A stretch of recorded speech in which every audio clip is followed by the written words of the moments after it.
The Last Word with Jonathan Capehart in for Lawrence starts right now. This is a sort of a retro thing, Jonathan, saying hi to you on a Friday night? Yes, but you know what's different this time, Allie? You got to get up real early in the morning. So earlier. That's much earlier. We used to, yes. I wish you well, my friend. You'll have a great show, and you'll be very prepared tomorrow morning. Oh, absolutely. Thanks, Allie. See you, buddy. Donald Trump has had a dismal week. And it's because his hold on the Republican Party seems to be weakening for the first time in his political career. After a week that began with a near unanimous vote in the House and Senate to release the Epstein files and ended with Donald Trump calling for the execution of 6 Democratic lawmakers, Republicans are starting to distance themselves from Donald Trump. What happened with the vote on the bill to release the Epstein files is just one example. And now it seems like Republicans are feeling more empowered to suddenly tell Donald Trump no. Semafor reports, quote, take Trump's idea to send $2,000 tariff rebate checks to Americans, for example. We are $38 trillion in debt, Senator Ron Johnson told Semafor. Any revenue we get in ought to be used to reduce the deficit, not expand it. The rifts between Trump and the rest of the GOP are piling up. Indiana Republicans are declining to rewrite their congressional maps at the behest of the president, sparking a wave of redistricting regret on Capitol Hill. Trump's pitch to eliminate the Affordable Care Act subsidies is also drawing skepticism within the party, as is his bid to jam a moratorium on state AI regulations into a must-pass defense bill. Republicans spurned Trump's plans to import Argentine beef and shunned suggestions like a 50-year mortgage. The New York Times notes that Donald Trump and the Republican Party are, quote, in a weakened state on a number of fronts headed into a 2020 election cycle that will determine control of Congress, with Americans citing rising costs and a dour view of the economy that Mr. Trump had pledged to fix to their benefit. Donald Trump's worst polling numbers deal with how he is handling the economy, as his tariffs have exacerbated prices on everything from coffee to furniture to toys. New polling this week, 65% of Americans said they disapprove of how Donald Trump is handling the costs of living. Affordability was the most important issue for voters in this month's elections that saw Democratic victories in states across the country. Republicans know that does not bode well for 2026, and we're starting to see proof. Poll numbers show that the Democratic Party with a 14-point advantage over Republicans in next November's midterm elections, the biggest advantage the Democrats had since 2017, before they gained 40 seats in the blue wave the following year. Republican Senator Kevin Cramer told the New York Times, quote, the closer you get to the midterms and then beyond, everybody is measuring their own state or congressional district, and maybe people are a little more independent. And those cracks are forming among even some of Donald Trump's most ardent supporters, including Congresswoman Marjorie Taylor Greene. Just in the last 2 hours, Marjorie Taylor Greene announced that she will resign from Congress on January 5th. I have too much self-respect and dignity. I love my family way too much, and I do not want my sweet district to have to endure a hurtful and hateful primary against me by the president that we all fought for, only to fight and win my election while Republicans will likely lose the midterms, and in turn be expected to defend the president against impeachment after he hatefully dumped tens of millions of dollars against me and tried to destroy me. Just this week, Donald Trump rejected extending health insurance subsidies that expire at the end of the year, subsidies that would save thousands of dollars in rising premiums for millions of Americans. And the best Republicans can come up with to fill the gap? Health savings accounts, which is still asking you, the consumer, to pay more. Punchbowl News reports, quote, Republican senators have been privately lobbying President Trump to support a limited short-term extension of Obamacare subsidies, arguing it would save the GOP from a 2026 drubbing. that's not the only problem facing Republicans as the legislative calendar quickly dwindles before that December 31st deadline. I wrote about this today on Substack. Quote, unless there is a Christmas miracle, three things are bound to happen. The ACA subsidies will expire. The government will shut down again. Republicans will bear the blame. There are precious few legislative days in the House and Senate. The House and Senate have to resolve the health care subsidies expiring at the end of December. And the January 30th deadline before the government will shut down again. On health care alone, Democrats would have the heaviest of political hammers to wield against Republicans heading into the 2026 midterm elections if the subsidies expire. Another government shutdown would give Democrats another chance to argue that Republicans don't give a damn about you, are incompetent, and shouldn't control Congress. Instead of dealing with these problems, by governing, Donald Trump chose yesterday to accuse 6 Democratic lawmakers of seditious behavior punishable by death. Why? Simply for telling service members and intelligence officials not to carry out illegal, I repeat, illegal orders. Donald Trump's extreme rhetoric put another wedge between him and the Republicans willing to say, hey, maybe it's not a good idea for the president to suggest other politicians should be put to death. Senate Majority Leader John Thune, who already bucked Donald Trump this week, letting the Senate pass the Epstein bill by unanimous consent without objection, rebuked Trump, saying, quote, I certainly don't agree with the president's conclusion. Today, Donald Trump kind of tried to walk back those comments when given several opportunities by Fox to do so. In the old days, if you said a thing like that, that was punishable by death. Yeah, but you're not threatening them. A lot of people are interpreting there's a threat and there's security. Well, I'm not threatening them, but I think they're in serious trouble. I would say they're in serious trouble. I'm not threatening death, but I think they're in serious trouble. In the old days, it was death. I'm not threatening them, but I think they're in serious trouble. Again, those Democrats said nothing wrong. So, no, they are not in serious trouble. But they are facing threats from Donald Trump's supporters because of his words. It was instantaneous. I mean, hundreds, if not at this point, thousands of calls, emails, texts, obviously online postings. Capitol Police came to us and said, we're going to put you on 24/7 security. We've got law enforcement out in front of my house. I mean, it changes things immediately. And leadership climate is set from the top. And if president is saying you should be hanged, then we shouldn't be surprised when folks on the ground are going to follow suit and say even worse. The Washington Post reports that 2 of the Democratic lawmakers attacked by Donald Trump have requested that U.S. Capitol Police investigate intimidating, threatening, and concerning posts made by Trump on his Truth Social platform, according to a copy of a letter sent from Crow's office to police Thursday and obtained by the Washington Post. And tonight, our first guest, Virginia Democratic Congressman Eugene Vindman, says he is now the target of retribution and intimidation and an intimidation campaign by the Trump administration, specifically coming from the Pentagon. Congressman Vindman has for months been a critic of Trump's Defense Secretary Pete Hegseth, calling for his resignation. After Trump visited this week in the Oval Office with the Saudi Crown Prince Mohammed bin Salman, Congressman Vindman is calling for Trump to release this transcript of a 2019 call Trump had with the Saudi prince following the murder of Washington Post journalist Jamal Khashoggi. Remember, the Saudi prince was implicated in that gruesome murder by U.S. intelligence. And this week, Donald Trump repeatedly called the Saudi prince his friend. Here's what Congressman Vindman said today about that 2019 phone call between Donald Trump and his friend as Khashoggi's widow stood beside Congressman Vindman. The Khashoggi family and the American people deserve to know what was said on that call.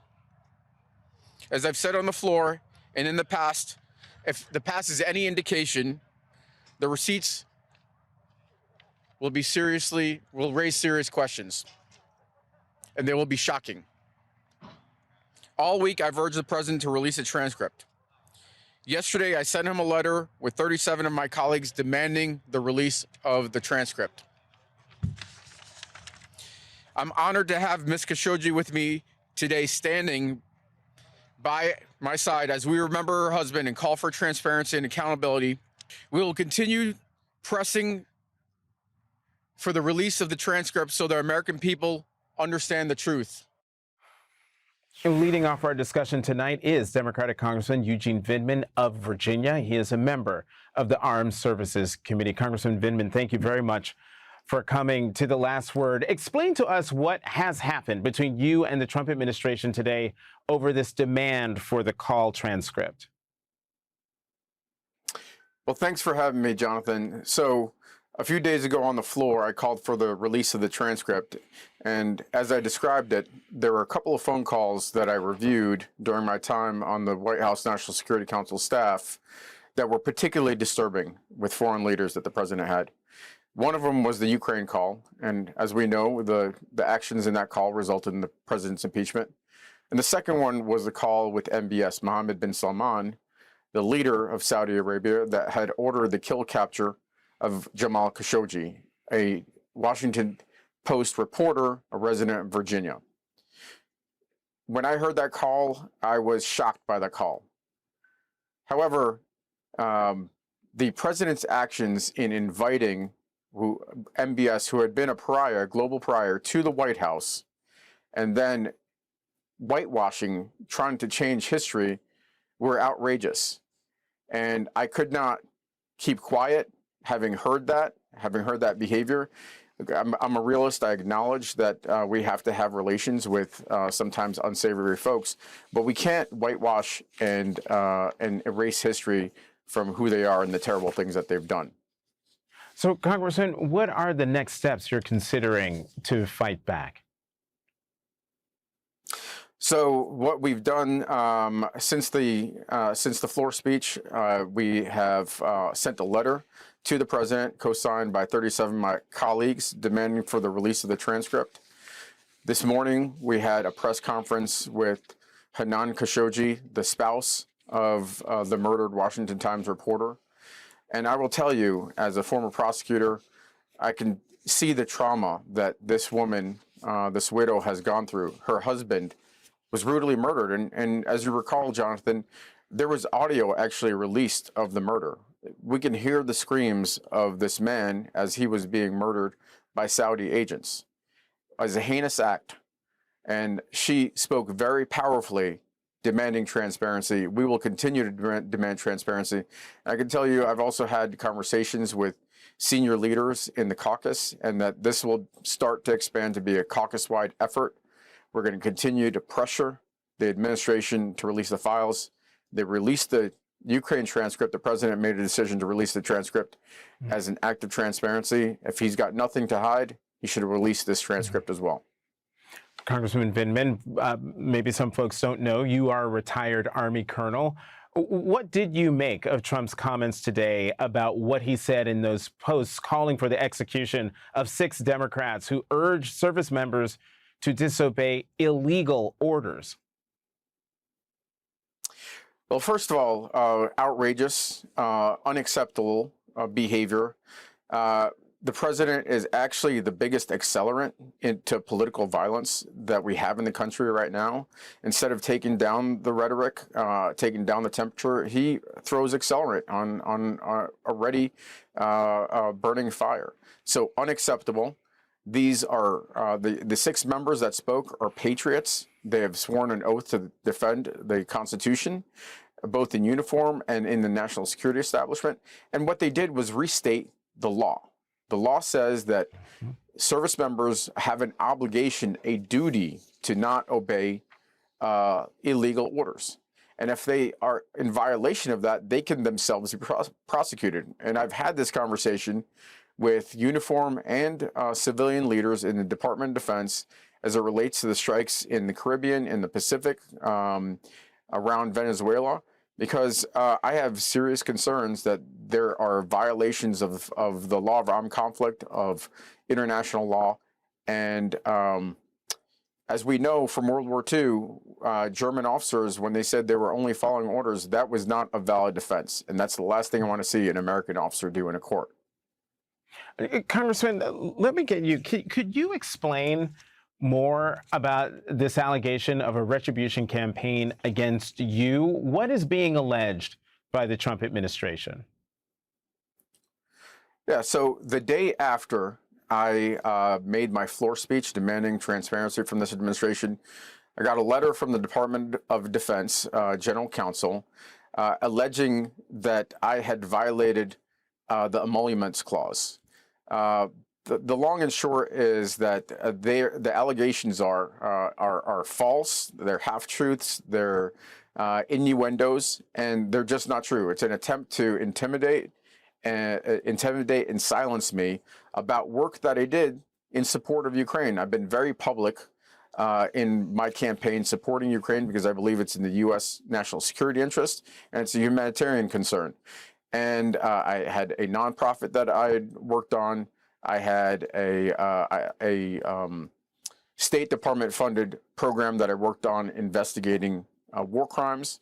And then I worked on providing Ukrainians the technology and support they needed in order to win this conflict. Turning to Ukraine, let's listen to what President Trump said today about a deal to end the war, Russia's war on Ukraine. Watch this. President Zelensky said today that his country would risk either giving up a partner or giving up its dignity. There's been criticism that this deal... You mean he doesn't like it? It's unclear. He was sort of tenuous. He'll have to like it, and if he doesn't like it, then, you know, they should just keep fighting, I guess, you know. The suggestion that he made, though, was that if he doesn't accept it, that the U.S. would pull back its support for Ukraine. Is that Well, at accurate? some point, he's going to have to accept something. This deal favors Russia in many ways, including requiring Ukraine to cede territory. What do you make of Trump's response? Well, first of all, the deal itself is outrageous. It was basically drafted by Putin, probably pulled hot off the press and handed wholesale to Donald Trump, and that he passed it over to Ukraine. So it's a demand for capitulation. The response is that the president is obviously going to pressure Ukraine, but I will tell you that there is overwhelming bipartisan support in the House and in the Senate for Ukraine. We had a series of votes, including over the summer, the last one, where 3/4 of the House voted to support Ukraine. If the president wants to take another loss from his own party, he will continue down this path, but is totally unacceptable. We need to support Ukraine and pressure Russia, not vice versa. Congresswoman Marjorie Taylor Greene broke with Trump, and she just announced she's resigning from Congress. Republicans broke with Trump in a big way this week on Epstein. Do you expect more cracks as the midterms approach? Undoubtedly. I will tell you personally, on the floor of the House this week, felt particularly frenetic. There were censure motions flying. There was just a ton of energy, frankly, a lot of negative energy. And we're going to see a lot more defections.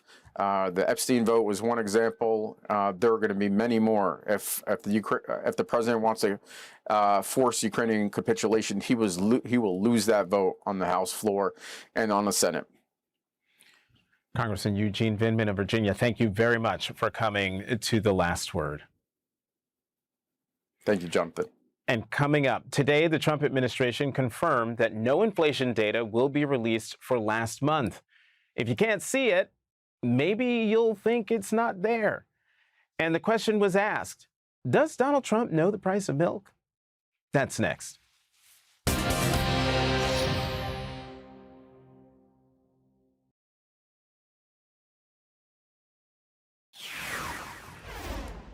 How do you solve a problem like affordability? If you're Donald Trump, you apparently don't know. The New York Times editorial board writes today, the truth is obvious to people who pay their own bills or shop for their own groceries. Making progress on affordability is not easy, and it cannot be done quickly. But there are concrete opportunities. Most important, Mr. Trump needs to stop making things worse. But Trump continues to lie about prices. Today, after meeting with New York City's mayor-elect Zohran Mamdani, Trump said this. We talked about some things in very strong common, like housing and getting housing built, and food and prices, and the price of oil is coming way down. But when he was confronted with the actual reality of affordability, he had very little to say. It was a productive meeting focused on a place of shared admiration and love, which is New York City, and the need to deliver affordability to New Yorkers, the 8.5 million people who call our city their home, who are struggling to afford life in the most expensive city in the United States of America. A new Fox News poll shows Trump's approval on the economy dropping to a new low. Only 38% approve, while 61% disapprove. Fox News reports, quote, some 76% of voters view the economy negatively. That's worse than the 67% who felt that way in July and the 70% who said the same at the end of former President Biden's term. Joining us now, Heather Long, Chief Economist at Navy Federal Credit Union. Heather, great to see you again. Welcome back to The Last Word. We finally got the September numbers after the shutdown showing that the economy added 119,000 jobs last month, while the unemployment rate ticked up to 4.4%. What does that tell you about the state of the labor market? This labor market has been really rough for Americans all year long. And what we really learned from the September jobs report that came out this week is that things were even worse than we realized in the summer. Both June and August actually had negative job losses in those 2 months. A lot of people have been trying to play up the 119,000 figure for September. I'm but good. Jonathan, how are you? Keep in mind that 75% of those jobs came from just two categories, healthcare and hospitality, mainly restaurants.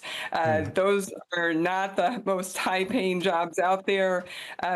Many sectors continue to shed jobs, including manufacturing, which has really been sliding this year, professional and business services, and the other one is transport and warehouse, definitely being impacted by the tariffs. So when you step back and look at the big picture, this is still a frozen labor market, and in many sectors, it's starting to crack, and there actually are layoffs that are happening. I'm going to follow up. Does the data reflect genuine trends, or are these shutdown-related disruptions? This is September data, so it was before the shutdown. And so, no, there's no shutdown impact in this data that we saw this week. I would also say it continues a trend that we've been seeing for the past several months. Let me flip this number out for you, Jonathan. If you look over the past 5 months of data that we have on the job market, we have only averaged 39,000 new jobs a month. That's anemic. It's a really low number. It's a type of figure that we only see ahead of slowdowns or downturns. I certainly hope we don't go there, but there's just not a lot of sign of a pickup outside of restaurants. The Labor Department says, Heather, there will be no October jobs report and only partial data coming in November because of the shutdown. But we can still see prices. What are prices in private sector data telling us about inflation? I think it's exactly what Americans know, which is it continues to climb, and in particular, a lot of the cost of basics. So groceries have been a sore point for a lot of people. I know you mentioned what's the price of milk, but Jonathan, people should ask the president, what's the price of a hamburger? He worked at McDonald's temporarily, and beef prices are up double digits, 15%. A lot of people are feeling that one, among other various staples at the store. Electricity prices, we're heading into natural gas use season. That's up double digits. Obviously, housing, healthcare is rising for a lot of people. And another one that doesn't get enough attention is the cost of car ownership. The car repair right now is really through the roof, double-digit increases, partly because it's hard to get parts and workers and labor right now to work on cars. The New York Times reports, quote, the National Retail Federation expects retailers to hire between 265,000 and 365,000 seasonal workers this year, down from 442,000 in 2024. So, Heather, what does this tell us about the state of the economy? Yeah, this is part of a trend that I've been calling job downgrading. And we've been seeing this for the past few months in national data and in our own Navy Federal Credit Union when people call in to our line for help. You know, what's going on is people are seeing their hours reduced at work, particularly in manufacturing, for example. A lot of working class people really make their money from overtime hours, and they're not getting overtime anymore. And then the trend you're pointing to is a lot of people try to pick up extra work during the holidays, you know, at hospitality restaurants, at retailers. And as you pointed out in that article, we are not seeing big numbers this year of extra hiring, again, pointing to that hesitancy across the economy right now. And again, just another sign that something is really amiss in the job market right now. Heather, let me get you on one more thing. Republicans are also staring down a deadline on Obamacare subsidies. What could these rate hikes mean for folks already struggling? It's real. I mean, we're starting to have people call in to Navy Federal Credit Union who are very worried about how they're going to afford their bills. And in particular, this is an increase that's several $100s for many families a month. I mean, these are not small increases. I would also point out that even the people who have insurance, health insurance through an employer, the cost increases projected for 2026 are also quite high, you know, in the 7, 8, 9% range. So even if you supposedly have good insurance, those costs are going up for everyone in 2026 and will continue this middle class squeeze that we are seeing. Heather Long, always great to see you. Thank you for coming back to The Last Word. Thank you. And coming up, how bad do alleged abuses have to be for the Trump DOJ to investigate the Trump administration? That's next.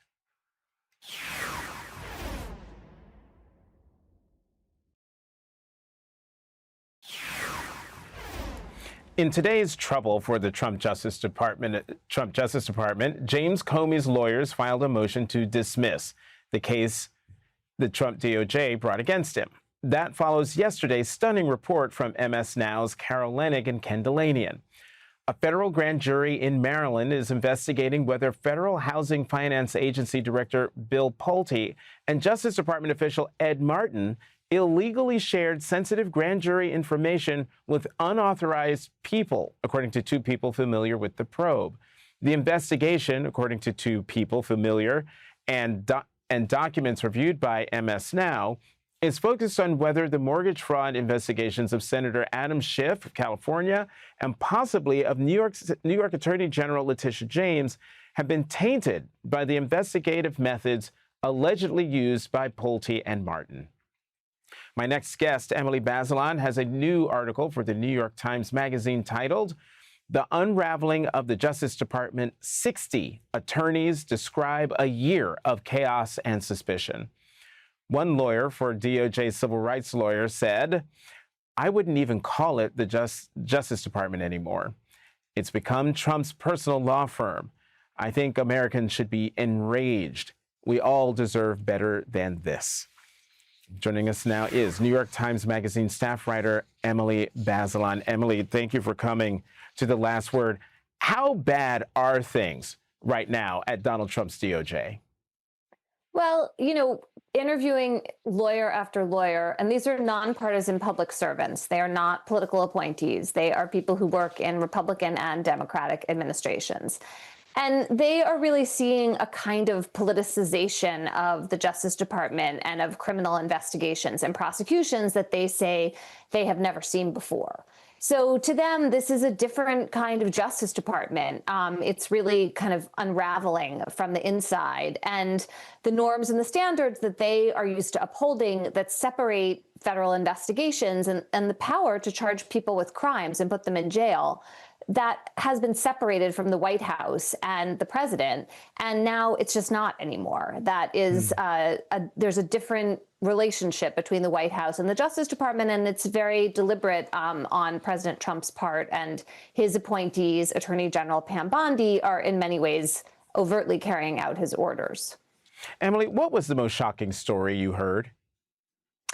I think one thing that really got to me listening to folks over and over again is that when the Justice Department redeployed lots of investigators, FBI agents to focus on immigration and a surge against crime in Washington, D.C., for example, and then immigration enforcement in other cities, they took those investigators off of cases that one thinks of as really urgent and serious. So national security matters, counterterrorism, counterespionage, child exploitation. These are things that I think Americans take for granted, that they're going to be the power of the federal government protecting us from these kinds of crimes. And so instead to have agents, and now we're at between a quarter and a third of agents' time going to much more street level basic immigration enforcement, there's going to be a cost there because it's a zero-sum game. The agents only have so many hours to spend. In his second term, President Trump has made a series of shocking moves, many of which have been subsequently blocked or overturned by courts. Do you have a sense of the scorecard as far as how much they've actually been able to get away with? Well, the lower courts, as you're saying, have blocked a lot of executive orders that President Trump has put out there in a number of dimensions. Orders about, for example, whether he can punish law firms that he sees as his enemy, those kinds of things. But we have not seen the Supreme Court really have the backs of the lower courts on those orders. So the Trump administration has lost case after case lower down, but they have brought 30 petitions for what they call emergency relief to the Supreme Court. And the Supreme Court has denied them that relief only once since Trump took office.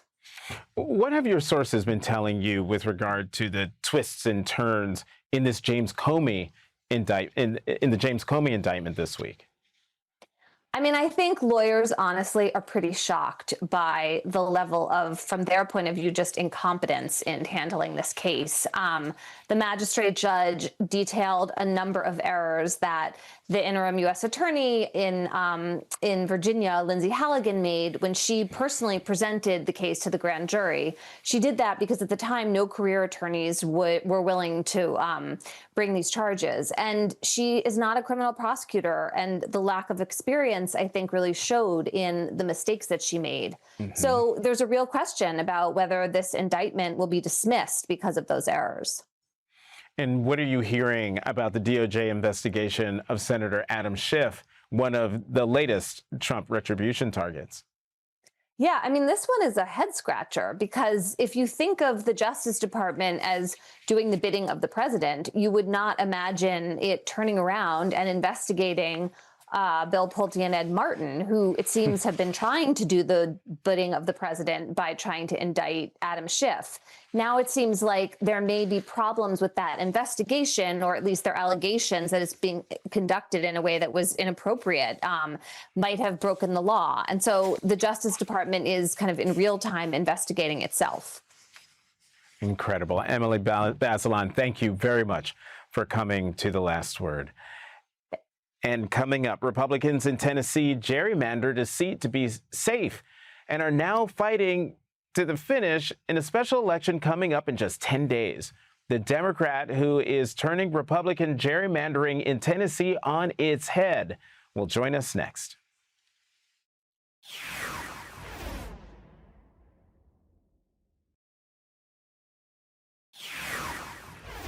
Tonight in Tennessee, Democrats are working for a huge political upset just 10 days from today in a special election on December 2nd.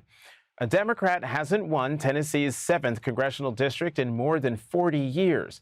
And in 2022, the district was redrawn as part of a Republican gerrymander, making it even harder for Democrats to compete. But Tennessee State Representative Afton Bain, the Democratic candidate in the special election, has Republicans scrambling. The New York Times reports President Trump recently held a telephone rally for the Republican candidate, Matt Van Epps, and super PACs on both sides are blitzing the airwaves before the December 2nd special election for a seat that was drawn with the intention of never being competitive. The deluge includes more than $1 million from Mr. Trump's allied super PAC in its first spending since his inauguration, as well as a quiet push by Democrats to promote an underfunded independent candidate to try to siphon off conservative votes. That push from Tennessee Democrats included a surprise appearance from former Vice President Kamala Harris, who fired up young voters this week. This is a moment in the history of our country right now, where the leadership from the ground, from the neighborhood, from the community, matters more than ever. There are some powerful forces that are trying to suggest that folks are alone and without power. Powerful forces that are trying to divide us and to tell folks that they don't matter and their needs don't matter. Well, we need to let them hear our voice and let them know that they're going to have to be responsive. This is a moment where we reclaim this our country. It is our country. It is not somebody else's. It is our country. And one of the best ways we show that we are clear about that is we vote. Joining us now, Tennessee State Representative Afton Bain. She is running for the U.S. House of Representatives in Tennessee's 7th Congressional District. Representative Bain, thank you for being here. It's been 40 years since the 7th Congressional District elected a Democrat. What are you seeing and hearing that tells you this moment might be different? Yeah, thank you so much for having me, Jonathan. The only reason that this race is even on the map is because people in Tennessee are feeling the pain of what's happening in Washington. Republicans and their billionaire friends are spending millions trying to save a seat that they should be winning by 20 points. And if we do flip this seat, it will send a national message that we need to get serious about lowering healthcare costs. Republicans redrew this district so Democrats couldn't win. Are you surprised at the money coming in to try to hold this seat? Yes, I mean, this was supposed to be a shoo-in for them, but it's a testament to the decade of grassroots organizing and infrastructure that we've been building, and the fact that the federal administration has not delivered an economic agenda that has delivered to lower costs for working Tennesseans. Mm-hmm. The latest poll on next year's congressional election shows Democrats surging to a 14-point advantage. In a Marist poll, your district has a lot of traditionally Republican voters. What's been your message to them in this campaign? Make living affordable again. The cost of living is astronomical. Folks are dealing with high utility rates. We have the highest cost of groceries in the country. Folks are nervous about their subsidies not being renewed on the Affordable Care Act. And so the cost of living is at the forefront of every Tennessee voter's mind in this race. And I'm the candidate that is delivering the message that is moving the needle.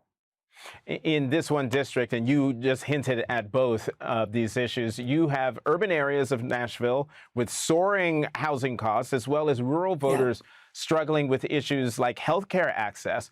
Is there one underlying issue connecting with all the voters you're talking to?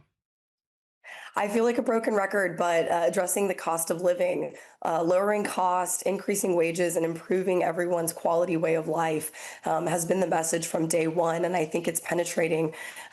We have seen Republicans come to our side, independents. I received an email from a Clarksville Republican that's in the district saying, I'm a lifelong Republican. I've never voted for a Democrat in my life, but if you promise to ensure the subsidies for the Affordable Care Act and ensure that my health care is affordable, I will vote for a Democrat for the first time. And that sentiment is being shared across the district.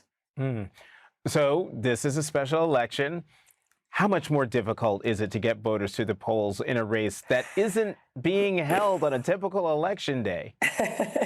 Yeah, it's the December 2nd, which is the week after Thanksgiving. But our folks are mobilized. Tennessee has the lowest voter turnout in the country, but Democrats have the momentum on their side. We are turning out the highest voter turnout precincts in Davidson County. We've got folks all across. Rural Democrats Democrats are showing up in droves. So we are super excited. It is neck and neck. This is the most competitive race in America, and it is a race in an election in which the Republicans thought was going to be really easy. Just a moment ago, you mentioned the voter who said to the Republican who said he'll vote Democrat if you, work on healthcare subsidies. I'm wondering, is the Obamacare healthcare subsidy fight in Washington making its way to this campaign in Tennessee? In short, are you hearing about it from more than just that one guy? Absolutely. I got my start as a healthcare organizer, organizing out in the hollers of this district, talking to people about how to expand Medicaid, what cuts to Medicaid would look like in the state of Tennessee. And a lot of working Tennessee families rely on these subsidies, and they're having to choose between, putting food on the table or affording healthcare for their families. This election is a matter of life and death for so many of my constituents and those that live in the district. And I'm just honored to be the Democratic nominee. To the voter who says both parties are the same, voting doesn't matter, what's your message to them? I would say that, as I communicated, this race is a matter of life and death for those on our state Medicaid program, TennCare, for those that are food insecure and not receiving SNAP benefits.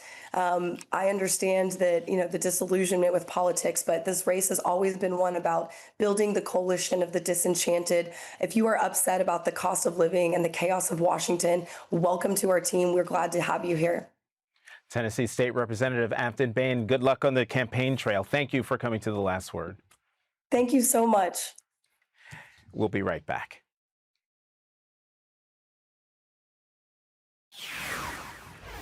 That is tonight's Last Word. I'll see you bright and early tomorrow morning on The Weekend, starting at 7 a.m. Eastern.